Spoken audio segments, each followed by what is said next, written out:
Hello guys, তোমরা যারা আমাদের আগের মিনি ব্লগ দেখেছো তারা হয়তো জানো আমরা মুসৌরিতে এসে চলে এসেছি লাল টিব্বাতে, যেটা সেখানকার সব থেকে উঁচু ভিউ পয়েন্ট। আর এই লাল টিব্বাতে ঘোরা আমাদের কমপ্লিট। এখন আমরা যাচ্ছি নিচে আমাদের রুমের উদ্দেশ্যে।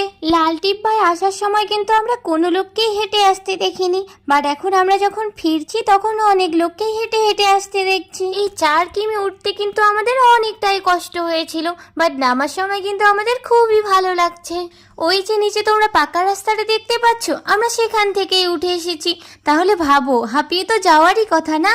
আর রুমে এসেই ফ্রেশ হয়ে বেরিয়ে পড়েছি আমরা আরো একটা জায়গা যাওয়ার উদ্দেশ্যে, যেটা হলো এখানকার ম্যাল রোড। আর এদিকে দেখো বাংলা আর হিন্দি ভাষীর মধ্যে কথোপকথন চলছে, তাই কথার চেয়ে বেশি ইশারায় বোঝানো হচ্ছে, কারণ এই ভাইয়া তো বাংলা একদমই বোঝে না, আর এদিকে আমি তো হিন্দিতে এক্সপার্ট। তো চলো দেখা হচ্ছে ম্যাল রোডে গিয়ে।